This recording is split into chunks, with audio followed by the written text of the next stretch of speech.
ছেচল্লিশতম BCS এর ৩,১৪০টি পদের জন্য গত বছর বিজ্ঞপ্তি প্রকাশ করে পিএসসি। এবছরের ২৬ এপ্রিল নেওয়া হয় প্রাথমিক বাছাই বা প্রিলিমিনারি পরীক্ষা। ২০০ নম্বরের ওই পরীক্ষায় প্রার্থী ছিলেন প্রায় ৩.৫ লাখ। ৯ মে প্রকাশিত ফলাফলে দেখা যায় তীব্র প্রতিযোগিতাপূর্ণ এই প্রাথমিক বাছাইয়ে পাশ করেছেন ১০,৬৩৮ জন, যা মোট প্রার্থীর মাত্র ৩%। তবে অনুসন্ধান বলছে এই ৩%-এর সকলেই মেধার পরিচয় দিয়ে নয়, কেউ কেউ অনৈতিক পন্থাও বেছে নিয়েছিলেন।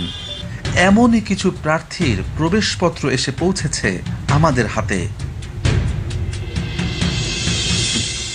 কিভাবে তারা এই জালিয়াতি করেছেন তা খতিয়ে দেখার আগে নজর দিতে হবে ৪৬তম বিসিএস প্রিলিমিনারি পরীক্ষার ফলাফলের প্রজ্ঞাপনে। মেলাতে হবে রেজিস্ট্রেশন নাম্বার। আমাদের হাতে থাকা ৮টি প্রবেশপত্রের সবাই চান্স পেয়েছেন।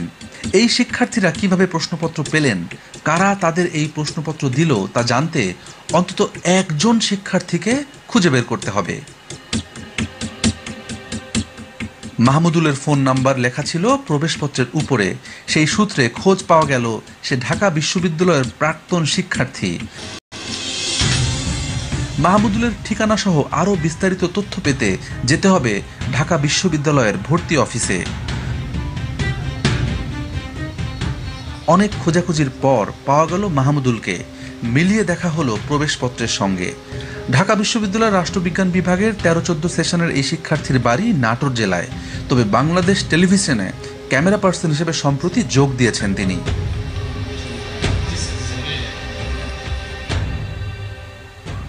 শুরুতে ক্যামেরায় মুখ দেখাতে না চাইলেও এক পর্যায়ে কথা বলতে রাজি হলেন তিনি। জানালেন ৪৬তম বিসিএস প্রিলি পরীক্ষার আগের রাতের বিস্তারিত।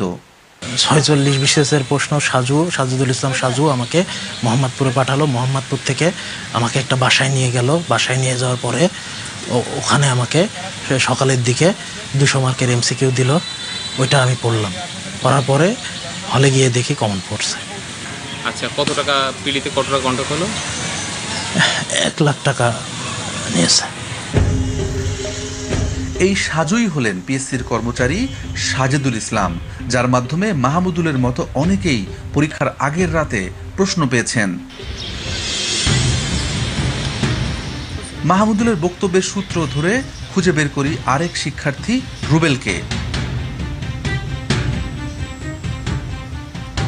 ঘটনার আকস্মিকতায় হতভম্ব রুবেল নিজের পরিচয় গোপন রাখতে বারবার অনুরোধ করছিলেন। স্যার, আপনি আমার এলাকার স্যার, একটু ভিডিওটা করেন না স্যার। আপনি আমার এলাকার স্যার, আমি স্যার আমার এরকম কোনো কিছু স্যার ভিডিও করেন না স্যার, আমার সব করেন স্যার। কিন্তু আমরা ওই রাতের বিস্তারিত তার মুখে জানতে চাই। মাহমুদুল ভাইয়ের মাধ্যমে স্যার ওইখান থেকে আমাকে নিয়ে গেছে আইডিবির সামনে। তো আইডিবির থেকে ওরা আবার গাড়িতে করে মোহাম্মদপুর নিয়ে গেছে। তো মোহাম্মদপুর নিয়ে যাওয়ার পরে রাত ৯টা-১০টার দিকে আমাদের কাছে কোশ্চেন পাঠিয়ে দিয়েছে। তো ওরা লোকজন ছিল, ওই কোশ্চেন দিয়ে আমাদের সারা রাত সলভ করাইছে। তো তারপরে সকালে আমাদের ছেড়ে দিয়েছে। পরে বলে আমরা অ্যাডমিট কার্ড নিয়ে যার যার এক্সাম সেন্টারে চলে গেছি। পরে আমরা পরীক্ষার হলে ওই অ্যারাউন্ড 160-র মতো কোশ্চেন কমন পাইছি বিসিএস এ স্যার। তার মানে সবগুলো সেটের প্রশ্নই পড়ানো হয়েছিল শিক্ষার্থীদের, যাতে যে কোনো সেট থেকে প্রশ্ন এলে উত্তর দিতে পারেন তারা। কতগুলো কোশ্চেন পড়াইলো? ১,০০০+ স্যার, ১১00-১২00-র মতো স্যার। মানে সব যত যেগুলো সেট হয় সব সেটই পড়াইছে স্যার ওইখানে সেটমেট কিছু লেখা ছিল না স্যার। আচ্ছা, কি হাতে লেখা ছিল না? না, প্রিন্ট করাই ছিল, বাট ওইখানেও জাস্ট খালি কোশ্চেনগুলো ছিল, আর কোনো কিছু ছিল না। আমার সাথে ২ লাখ টাকা কন্ট্রাক্ট হয়েছিল, পরে আমাকে নিয়ে গেছিলো। আমার ওই রুমে স্যার ৮-৯ জন স্যার। ওই বাসায় কতজন? ওই বাসায় স্যার ১০০ জনের মতো স্যার। চুক্তিবদ্ধ শিক্ষার্থীদের প্রশ্ন পড়ানোর একটি গোপন বুথেই খোঁজ মিলল শতাধিক শিক্ষার্থীর। সে রাতে এমন কত বুথ স্থাপন করেছিল চক্রটি, তার সঠিক সংখ্যা আমাদের অজানা।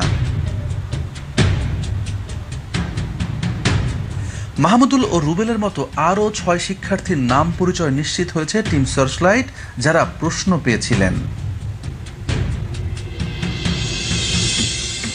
শুধু কি প্রিলির প্রশ্নই ফাঁস হয়? প্রিলিমিনারির 4 সেট তারা পাইতো, লিখিতরও 4 সেটই তারা পাইতো। এবং পড়াশোনা সারা রাত পড়াশোনা করে সকালবেলা পরীক্ষা দিই। বিশেষ পরীক্ষার আগে, বিশেষ করে 33তম এবং 34তম বিশেষ পরীক্ষার আগে নোমান সিদ্দিকী ক্যান্ডিডেট জোগাড় করতেন। জোগাড় করে পরীক্ষার আগের রাতে একটি নির্দিষ্ট জায়গায় রাখতেন, মিরপুর 10 নম্বরে, যেটাকে বলতো বুথ। ওখানে সব ক্যান্ডিডেটকে জড়ো করে রাখতেন, 20-25 জনকে। রাত 1:30, 2টা কিংবা 3টার দিকে পিএসসির বহিষ্কৃত কর্মচারী খলিল এসে হাতে লেখা কাগজে প্রশ্ন দিয়ে যেতেন।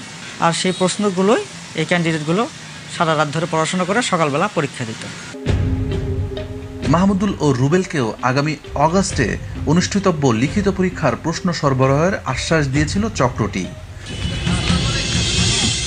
নজর দিতে হবে আসামিদের আদালতে দেওয়া জবানবন্দিতে। সেখানে 33তম বিসিএস এর প্রিলি এবং রিটেন পরীক্ষায় প্রশ্ন ফাঁসের মাধ্যমে বেশ কয়েকজনকে ক্যাডার বানানোর কথা স্বীকার করেছে চক্রটি।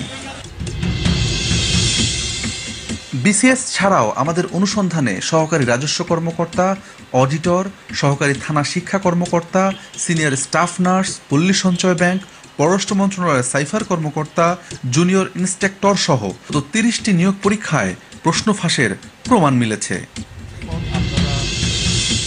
বিসিএস সহ বিভিন্ন পরীক্ষার প্রশ্নপত্র ফাঁস নিয়ে পিএসসির চেয়ারম্যানের মুখোমুখি আমরা। এবং প্রশ্ন পরীক্ষার পর আমরা মিলিয়ে দেখেছি, এটা হুবহু মিলে যায় আপনার প্রশ্নের সাথে। এই বিষয়ে এখনো মন্তব্য করার সময় আসেনি। আমার যদি আগে পেতাম আমরা, তাহলে আমরা পরীক্ষাটা সত্য বা মিথ্যা সেটা পরে পরীক্ষাটা বন্ধ করতে পারতাম।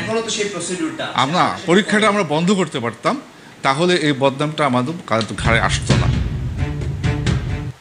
পিএসসির যে কয়জন কর্মকর্তা কর্মচারী সিআইডির হাতে গ্রেপ্তার হয়েছেন, এদের সবার বিরুদ্ধে বিভিন্ন সময়ে প্রশ্নপত্র ফাঁসের অভিযোগ ছিল। সেই সব অভিযোগের কয়েকটি সত্যতাও খুঁজে পেয়েছিল পিএসসি। হাতে গোনা কয়েকজনের জন্য গোটা পরীক্ষা ব্যবস্থাটি প্রশ্নের মুখে পড়তে পারে না। আমাদের অনুসন্ধানের লক্ষ্য সেটি নয়। আমরা দেখিয়েছি একটি চক্র কিভাবে টাকার লোভে পরীক্ষা পদ্ধতিকে কলুষিত করছে। এদের খুঁজে বের করে থামানো জরুরি, তা না হলে সরকারি কর্ম কমিশনের ওপর মানুষ আস্থা হারাবে।